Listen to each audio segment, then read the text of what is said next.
주님의 능력을 깨달을 때 우리는 우리 자신에 대한 확신은 사라지고 그리스도에 대한 확신이 생기게 됩니다.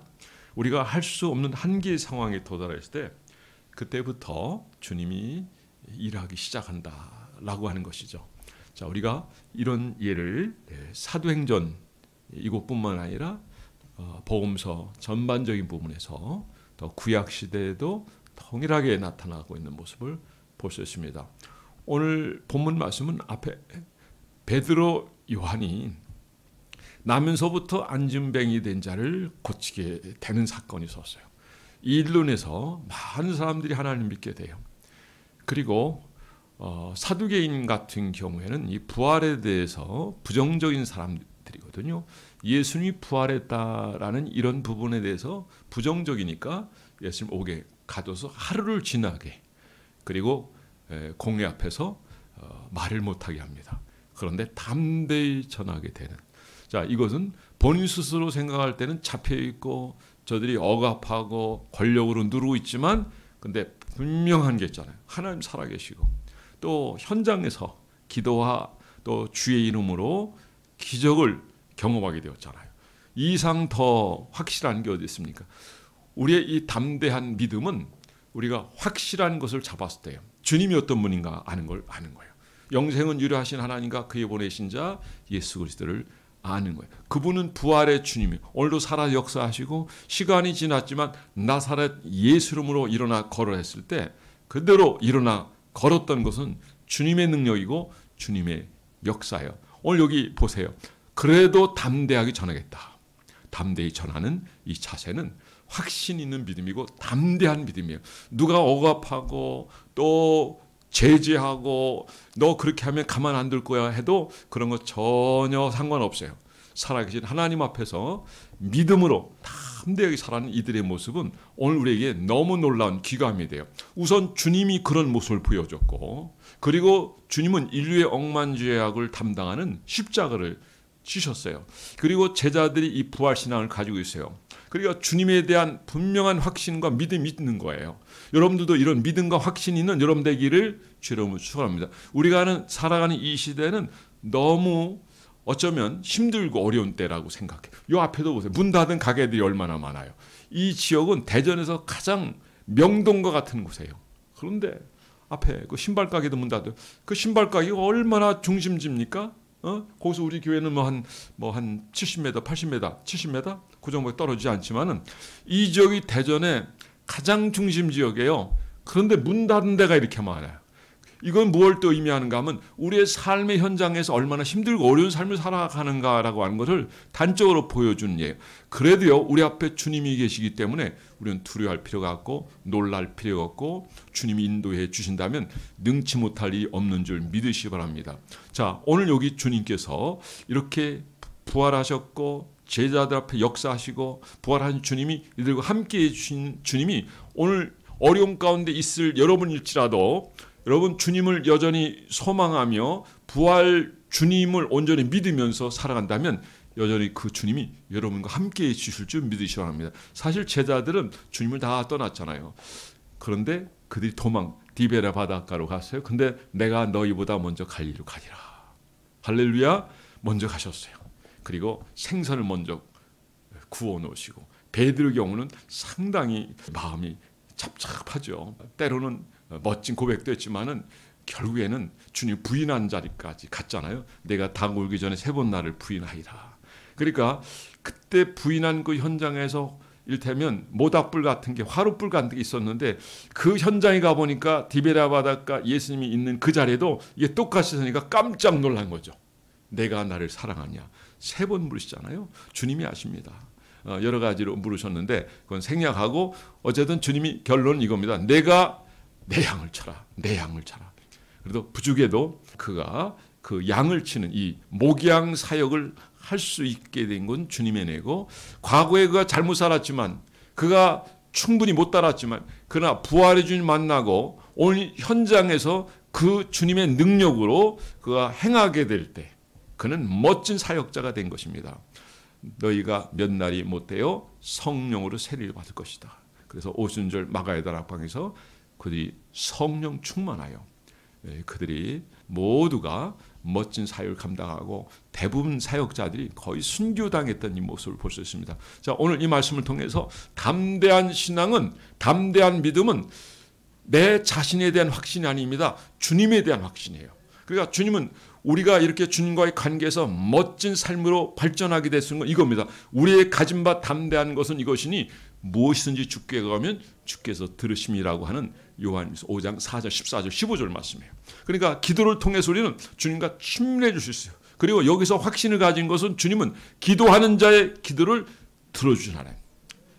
그래서 우리가 담대해 주시는 거예요. 자, 다시 한번 우리의 가진 바 담대한 것은 이것이 무엇이든지 주께 구하면 주께서 들으시는구나.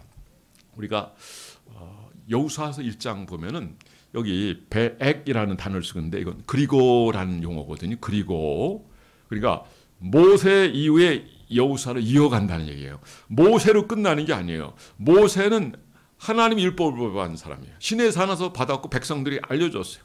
그리고 하나님 약속을 그대로 전해줍니다. 그리고 중간에서 이 역사 이뤄가는 정말 가장 어쩌면 위대한 지도자였죠. 예수님을 얘기할 때 모세와 같은 선지자라는 표현을 했어요. 저의 말을 듣지 않는다는 다 멸절할 거라고 주님 말씀하셨어요. 그 주님이 우리에게 이 복음을 전할 수 있도록 명하신 줄 믿으시라고 주의 종을 신뢰하고 주의 종이 강단에 전한 그 메시지를 들으시고 아멘하며 그 생명의 말씀으로 승리하며 하나님의 풍성함을 맛보는 여러분들 되기를 주의 이름으로 축원합니다. 여러분 율법은 죄를 깨닫는 게 하라죠. 그 모세가 끝까지 가면 얼마나 좋아요. 못 갔어요. 어디서? 요단강 이편에서 끝나버렸어요. 지난번에 우리 성짓 한번 갔습니다. 우리 최순덕 권사님 다녀왔습니다만 그 현장에 갔어요. 백성들이 건너가는 그 모습을 보고요. 이스라엘 너는 행복자로다. 너 같은 구원을 얻은 백성이 어디냐 하면서 부르했던 모세. 과연 우리는 행복한 사람이에요. 믿음으로 이 요단강을 걷는 거예요. 그리고 그 땅은 어떤 땅이 하나님이 주시로 한 약속의 땅이에요. 자, 불기둥, 구름기둥 없어요. 그렇죠? 그러나 가나안 땅은 하나님이 그들이 농사지고 수고하는데 하늘에서 비가 내리고 그리고 이들이 수고해서 열매를 맺게 되었다는 거죠. 자, 구름기둥, 불기둥 없어요.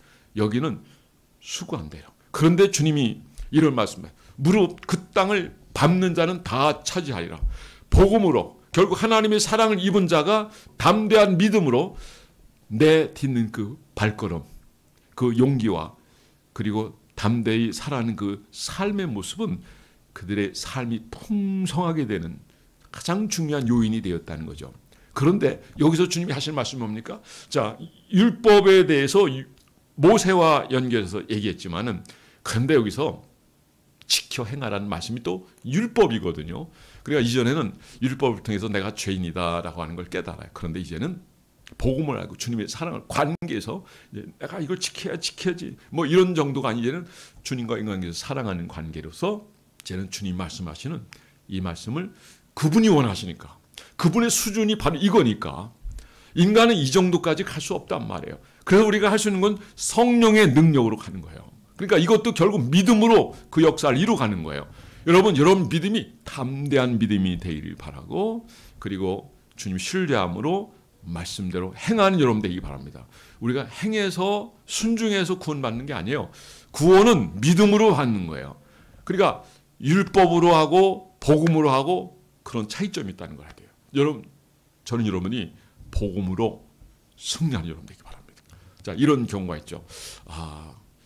내가 오늘 이런 거 범했으니까 이런 거 따르지 못했으니까 나는 어려운 일을 당할 거야. 율법주의 신앙, 율법주의. 그러면 복음은 무엇입니까? 그분의 사랑을 입었어요. 그분을 믿음으로 말미암아. 무엇을 믿느냐? 그분이 나를 위해서 십자가에서 대속의 죽음을 죽은 이 사건을 믿는 거예요. 그리고 연약해서 범죄하는 것들에 대해서는 고백하면 저는 미쁘시고 이로사 모든 불의 소리를 깨끗하게 하신다는 이 사실을 믿는 거예요. 자, 물두멍을 통과할 때 손 닦는 거하고 발 닦는 것 같아요. 만약 이걸 통과하지 않으면 닦지 않으면 나는 반드시 죽으리라. 이걸 해야 되는 거예요. 그러니까 여기서 우리가 할 수 있는 건 아무것도 없어요. 주님이 행하신 걸 믿는 거예요. 사람이 마음으로 믿어 의로 입으로 시인하여 구원에 이른다. 자, 이것도 결국 믿음과 관련된 거예요. 자, 오늘 처음으로 돌아가면은 이들이 담대한 믿음으로 그 사내들인 공의 앞에서 그들이 권력으로 억압하고 다시는 예수님을 전하지 말라 했을 때 내가 그래도 전하겠다. 목숨 걸고 담대히 전한 이것이 담대한 믿음의 결과인 줄 믿으시기 바랍니다. 결국 이들은 주님의 영광 드러낸 거예요. 그리고 그 위에 오늘 여기 본문 말씀이 오니까 한번 읽어보겠습니다. 자, 4장 4절 시작. 말씀을 들은 사람 중에 믿는 자가 많으니 남자의 수가 약 5천이나 되었더라. 담대히 전하니까 그날 믿는 사람이 5천이나 되었대. 5천이나. 우리가 이렇게 나눠주는 것도 중요하지만 여러분 말씀을 이렇게 많이 보세요. 그리고 많이 읽고 또 암송도 하시고 또 여러분이 말씀으로 사세요. 그래서 그것이 여러분 삶의 능력이 되도록 그렇게 하시고 누가 툭 치면 이렇게 나갈 수 있도록. 바로 예수 그리스도입니다. 예수 그리스도가 능력이에요. 그분이 어떤 분인가 하는 걸 알 때 우리가 담대해질 수 있어요. 그분은 우리 위해서 이 땅에 오셨어요. 우리를 구원하기 위해서 오셨어요. 우리 위해서 십자가를 지셨어요. 그분을 믿는 자가 구원을 얻게 되는 줄 믿으시기 바랍니다.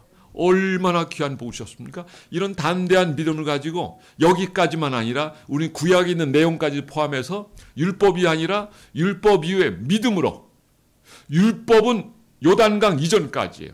깨닫게 하는 거예요. 알게 하는 거예요.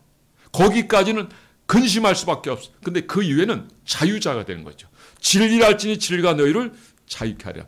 이후에는 내가 밟는 대로 내가 차지하. 믿음으로 밟는 거예요. 순종하는 거예요. 순종은요, 누가 할 수 있습니까? 사랑한 자가 할 수 있는 거예요. 아, 내가 이거 지켜야지. 그거 어려운 거예요. 근데 주님을 사랑하면요, 사랑하면 순종하게 되어 있어요. 여러분, 우리가 풍성한 주님의 이 약속과 이 모든 것을 누리려면은 주님 사랑하셔요. 사랑의 능력입니다. 사랑하면 모든 걸 이룰 수 있어요. 여러분, 사랑하면 행복해집니다. 여러분 주변에 여러분을 사랑하는 사람이 있다는 걸 아세요. 부모님이 계시고요. 형제가 있고 친구들이 있고 동네 사람이 있고 교우들이 있어요. 그분들이 여러분을 사랑하고 있다는 거 아시고, 근데 그분들의 사랑을 통해 우리 사랑을 느끼잖아요. 근데 그 사랑보다 더 위대한 사랑은 하나님이 여러분을 사랑한다는 거죠. 하나님을 사랑한다는 이것보다 우리가 더 담대해질 수 있는 게 없어요. 그러니까 성경 전체를 다 한마디로 요약한다면, 자, 어떤 본문을 되겠어요? 하나님이 세상을 이처럼 사랑하사 독생자를 주셨으니 이는 저를 믿는 자마다 멸망치 않고 영생을 얻게 하려 하심이라. 오늘 이 말씀 바로 예수 그리스도를 사랑하세요. 천하 예수 이름밖에 내가 너에게 구원을 얻은 말한 이름을 준 적이 없느라. 오늘 우리가 왜 두려워합니까? 주님이 어떤 분인지 모르기 때문에. 부활의 주님, 우리를 다시 살리실 분이에요. 우리를 천국으로 이끄실 하나님이셔요. 오늘 아침에 제가 자다가 꿈을 꿨어요. 꿈을 꿨는데 그 전에 저희 은사 목사님, 제가 학교 다닐 때 고등학교 때 우리 지도했던 전사님, 그분이 먼저 돌아가신 그 사모님, 그다음에 목사님이 저 하늘에서 반갑다고 막 손을 드시더라고요. 이걸 보면서 저분 곧 하나님께로 가시겠구나, 그런 느낌이 오더라고요. 인생은 이 땅이 영원히 사는 게 아닙니다. 근데 그분은 잘 사셨어요. 복음을 전하셨어요. 또 큰 목회도 하셨어요. 많은 사람들을 가르치셨어요. 영적으로 많은 일을 세웠어요. 할렐루야. 여러분 인생의 삶이 후회함이 없기 바랍니다. 이런 후회함이 없는 삶을 살려면 담대한 믿음을 가져야 돼요. 그냥 뭐 어떤 사건, 어떤 환경, 어떤 어려운 일 때문에 예배 자체도 못 드리고요. 기도도 제대로 못하면 안 돼요. 우리의 가진 바 담대한 것이고 그분에 대한 확신이에요. 부활의 주님에 대한 확신이에요. 주님 말씀하신 것에 대한 확신이에요. 이것이 있는 한 우리는 절대로 무너지지 않습니다. 주 362년에 기독교를 박해하던 로마의 황제 율리안이 페르시아를 침략했을 때 한 기독교 병사에게 지금 예수님은 지금 뭘 하고 있을까라고 질문했어요. 황제가 질문했는데 담대하게 합니다. 예수님은 지금 제가 앞으로 그리고 머물게 될 천국에서 집을 짓고 계실 겁니다. 헤비타트 집을 짓고 계실 겁니다. 그런데요, 그 주님이 오늘은 하루 쉬시면서 황제가 죽으면 들어갈 관을 짜고 계실 겁니다. 그 황제하고 좋은 관계는 아니죠. 핍박하니까. 기독교는 핍박하니까. 이 담대한 거잖아요. 근데 그날 이 양반이 전쟁하다가 몇 시간에 죽었다는 거죠. 구원받았을까요? 교회를 핍박하는 자가 아니라, 불순종하는 자가 아니라, 여러분 주의 종을 거역하고 멀리하는 자가 아니라 주의 종이 복음을 전할 때 함께하고, 여러분이 주의 종을 협조하고 기도하고, 그리고 같이 여러분 주의 일을 이루어가는 축복의 주인공이 되기를 주의 이름으로 축원합니다. 그래서 이 땅의 삶이 아무리 힘들고 어려울지라도 주님 한 분이 계시기 때문에 그분을 소망으로 삼고 오늘 담대히 승리한 여러분 되기 바랍니다. 가나안 땅을 정복했을 때 이 말씀 기억하세요. 내가 밟는 땅을 다 차지하는, 믿음으로 참지하는 거예요. 담대함으로 차지하는 거예요. 승리의 영광을 맛보는 여러분 모두가 다 될 수 있기를 주의 이름으로 축원합니다. 축원합니다. 기도하겠습니다. 이 말씀 생각하면서 우리 잠깐 기도합니다. 담대한 믿음이란 제목으로 우리가 말씀을 살펴봤습니다. 어쩌면 우리가 담대하지 않습니까? 담대하지 않으니까 우리가 위축이 되고 마음이 쪼그라들고 좀 피곤하면 그냥 쓰러지고요. 아무 일도 못할 것처럼 그렇게 그냥 자기 자신을 낮춰버린 사람입니다. 여러분 담대한 사람은요 며칠 밤을 세워도요 전혀 피곤하지 않아요. 저는요 일이 우선이에요. 잠자는 건 다음이에요. 일이 있으면 일 끝나고 자요. 그리고 저는 딱 누우면 자요. 여러분 항상 주님 앞에서 신실하고 살아가기를 바라고, 주님이 우리에게서 부활의 주님이고 살아계신 분이 우리가 기도하면 들으시는 주님이시고, 그렇다고 한다면 우리가 위축될 것 전혀 없어요. 그 주님이 우리와 함께 하신다고 했어요. 함께 일하신다. 우리가 생각한 것, 마음 먹은 것 다 주관하신 우리 주님이. 그래서 구약에서는 다윗이 여호와는 나의 목자시 내게 부족함이 없다고 얘기했어요. 신약에서는 여러분 바울을 보세요. 어디 가나 담대했어요. 두려움이 없어요. 마지막 이태 새방에 살았고 마지막 순교의 자리 가면서도 그는요 모두 당당하게 나갔고 그 자리가 죽는 자리임에도 알고 있음에도 불구하고 나의 달려갈 길을 다 달려가고 그 역사를 이루어가겠다고 했습니다. 오늘 우리가 뭔가 눌리고 위축된 시간 환경에 눌렸지 않습니까? 오늘 담대한 믿음 회복하시기 바랍니다. 그 부활의 주님을 다시 한번 소망하며 오늘도 믿음으로 승리할 수 있는 사람 되게 해달라고 이 시간 잠깐 기도하겠습니다. 주여 한번 부릅니다. 시작.